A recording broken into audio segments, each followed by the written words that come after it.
അസ്സലാമലൈക്കും. അപ്പോൾ ഇന്ന് എൻ്റെ ചെറിയൊരു ബേക്കിംഗ് ഏരിയ വൃത്തിയാക്കണൊരു വീഡിയോ ആണ് കേട്ടോ.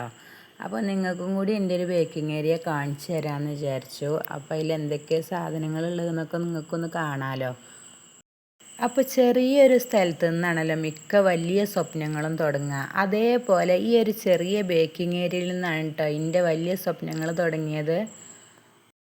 സ്ഥല സൗകര്യം കുറവാണെന്നോ വലിയ സംവിധാനങ്ങളില്ലെന്നോ എന്നൊന്നും ഒരിക്കലും ചിന്തിക്കരുത് കേട്ടോ. ഈ ഒരു ചെറിയ ബേക്കിംഗ് ഏരിയയിൽ നിന്നാണ് ഞാൻ എൻ്റെ വലിയ സ്വപ്നങ്ങളുടെ ഓരോ അടിയും വെക്കുന്നത്. ഓരോ ഓർഡറും ഓരോ കേക്കും എൻ്റെ കഠിനാധ്വാനത്തിൻ്റെ അടയാളമാണ് കേട്ടോ. എൻ്റെ ലക്ഷ്യം വലുതാണ്. അതുകൊണ്ട് തന്നെ ചെറിയ തുടക്കത്തിൽ ഞാൻ അഭിമാനിക്കുകയും നിങ്ങൾക്ക് എന്തെങ്കിലും ചെയ്യണമെന്ന് ആഗ്രഹമുണ്ടെങ്കിൽ സാഹചര്യങ്ങളെ ഒന്നും കുറ്റപ്പെടുത്താതെ ഉള്ള സൗകര്യം ഉപയോഗിച്ച് ഇന്ന് തന്നെ നിങ്ങൾ തുടങ്ങുക. വിജയം നിങ്ങളെ തേടി വരിക തന്നെ ചെയ്യൂട്ടോ. ഓരോ കേക്കും ഉണ്ടാക്കുമ്പോൾ ലഭിക്കുന്ന സന്തോഷമുണ്ടല്ലോ, അത് പറഞ്ഞറിയിക്കാൻ കഴിയൂല കേട്ടോ. ഒരു വലിയ ലക്ഷ്യം നമുക്കുണ്ടെങ്കിൽ അത് തുടങ്ങാൻ വലിയ സംവിധാനങ്ങളൊന്നും വേണ്ട. ഉള്ളത് കൊണ്ട് തുടങ്ങുക. നിങ്ങളുടെ പാഷൻ എന്താണോ അത് പിന്തുടരുക. ഈ ചെറിയ ബേക്കിംഗ് ഏരിയ എൻ്റെ ഒരു സ്വർഗ്ഗമാണ് കേട്ടോ. ബേക്കിംഗ് എന്നത് ചെറിയൊരു ജോലി മാത്രമല്ല, എൻ്റെ ഒരു പാഷൻ കൂടിയാണ്. ഓരോ കേക്ക് ബേക്ക് ചെയ്യുമ്പോഴും എൻ്റെ ഒരു സ്നേഹം കൂടി ഞാനതിൽ കൂട്ടിച്ചേർക്കാറുണ്ട്. ചിലപ്പോൾ ആ സ്നേഹം കൂടിപ്പോയി നല്ല മധുരമായി പോവാറുണ്ട് കേട്ടോ. പക്ഷെ എന്ത് ചെയ്യാനാ, ബേക്കിംഗ് എന്നത് എൻ്റെ ജീവിതത്തിൻ്റെ ഒരു ഭാഗമായി പോയില്ലേ. ഇനിയിപ്പോൾ കേക്ക് കരിഞ്ഞു പോയാലും സങ്കടപ്പെടാനൊന്നുമില്ല കേട്ടോ. ഞാൻ തിരഞ്ഞെടുത്തത് എൻ്റെ വഴിയാണ്. അതൊക്കെ നമ്മുടെ പാഷൻ്റെ ഭാഗമാണെന്ന് കരുതി സമാധാനിക്കുക. ഈ തിരക്കേറിയ ജീവിതത്തിനിടയിലും നമ്മുടെ സന്തോഷങ്ങൾക്കായി നമ്മൾ സമയം മാറ്റി വെക്കണം കേട്ടോ. നമ്മുടെ ഇഷ്ടം എന്താണോ അതിനു വേണ്ടി നമ്മൾ സമയം കണ്ടെത്തണം. സ്ഥല സൗകര്യം കുറവാണെങ്കിലും ഈ ഒരു ചെറിയ ബേക്കിംഗ് ഏരിയയിൽ നിന്നാണ് കേട്ടോ ഞാൻ എൻ്റെ ഓരോ ഓർഡറുകളും തയ്യാറാക്കുന്നത്. എൻ്റെ തുടക്കം ഈ ഒരു ബേക്കിംഗ് ഏരിയയിൽ നിന്നാണ്. ബേക്കിംഗ് ഏരിയ ചെറുതാണെങ്കിലും എൻ്റെ ലക്ഷ്യം ചെറുതല്ല കേട്ടോ. എൻ്റെ ലക്ഷ്യം വലുതാണ്. നിങ്ങളും ഇതേപോലെ എന്തെങ്കിലുമൊക്കെ ചെയ്യാൻ ആഗ്രഹിക്കുന്നുണ്ടെങ്കിൽ ഒരിക്കലും സൗകര്യങ്ങളെ കുറ്റപ്പെടുത്താതെ, അതൊന്നും ഒരു തടസ്സമല്ലാതെ നമ്മുടെ ഇഷ്ടം എന്താണോ അത് ഉള്ള സൗകര്യം വെച്ച് ചെയ്യാനായിട്ട് നോക്കട്ടോ.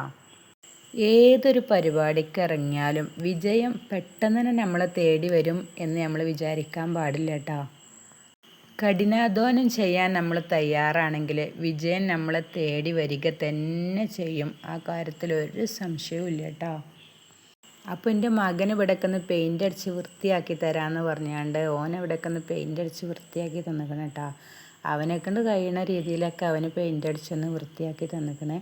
ഇനി എടുത്തു വെച്ച സാധനങ്ങളൊക്കെ നമുക്ക് വീണ്ടും അങ്ങോട്ട് തന്നെ ഒന്ന് അടക്കി പെറുക്കി വെക്കണം കേട്ടോ. ഞാൻ ഒരുപാട് പൈസ ഇറക്കി ഒരുപാട് സാധനം ഇറക്കിയിട്ട് കണ്ട് അങ്ങനെ ചെയ്യണ ഒരു ബിസിനസ്സേ അല്ല കേട്ടോ.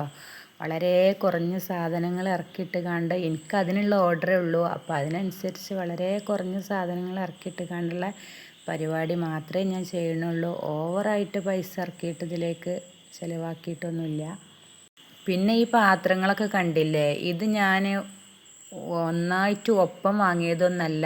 ഓരോന്ന് ഓർഡർ കിട്ടുമ്പോൾ ഓരോന്ന് വാങ്ങിക്കാണ്ട് ഉണ്ടാക്കിയതാണ്. ആദ്യമൊന്നും നമുക്ക് പൈസ കുറേ എടുത്ത് വെക്കാനും അങ്ങനെയൊന്നും ഉണ്ടാവില്ല കേട്ടോ. ഇതേപോലെ നമുക്കുള്ള ഓരോരോ സാധനങ്ങൾ, ആവശ്യമുള്ള ഓരോരോ സാധനങ്ങൾ നമ്മളിങ്ങനെ വാങ്ങിക്കൊണ്ടിരിക്കും കേട്ടോ. അത് നമ്മൾ ഒരു ബേക്കിങ് ചെയ്ത് ആ പൈസ കിട്ടുമ്പോൾ അതുകൊണ്ട് ഇങ്ങനെ സാധനങ്ങൾ വാങ്ങി വെക്കണതാണ് കേട്ടോ. ഒന്നായിട്ടൊന്നും വാങ്ങിയതല്ല. ഈ ഐറ്റംസൊക്കെ പിന്നെ ഓരോരുത്തർ പറയണ കേക്കുമ്മക്ക് വെക്കാൻ വേണ്ടി നമ്മൾ വാങ്ങിയത് ബാക്കിയുള്ളതാണ്. അത് ഇതേപോലെ ഇങ്ങനെ എടുത്ത് വെക്കും. വീണ്ടും ഒരു ഓർഡർ കിട്ടുമ്പോൾ നമ്മൾ അതിലേക്ക് വെച്ച് കൊടുക്കാനായിട്ട് ചെയ്യാം.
കാണുന്നതൊക്കെ ലേസർ പ്രിൻറ്റുകളാണ് കേട്ടോ.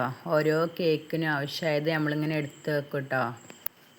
അപ്പോൾ അതിൽ നിന്നൊക്കെ ബാക്കിയുള്ളത് നമ്മൾ ഇതേപോലെ ഇങ്ങനെ എടുത്ത് വെക്കും. എന്നിട്ട് പിന്നെ ഒരു ഓർഡർ വരുമ്പോൾ അതിലേക്ക് മാച്ചാണെങ്കിൽ നമ്മളത് വെച്ച് കൊടുക്കും. ഒരു പ്രിൻറ്റിൽ തന്നെ ഒരുപാട് ഫോട്ടോസ് നമ്മൾ എടുത്ത് വെക്കും കേട്ടോ. അപ്പോൾ അതിൽ പറ്റിയത് നമ്മൾ എടുക്കും.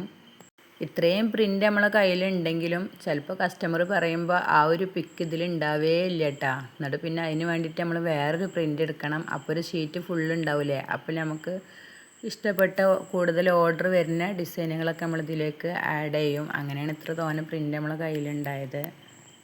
അപ്പോൾ ഒക്കെ ഒന്ന് അടുക്കി പെറുക്കി അത്യാവശ്യം അടുക്കി പെറുക്കി കഴിഞ്ഞിട്ടോ. ഇതാണ് എൻ്റെ ചെറിയൊരു ബേക്കിംഗ് സ്പേസ്.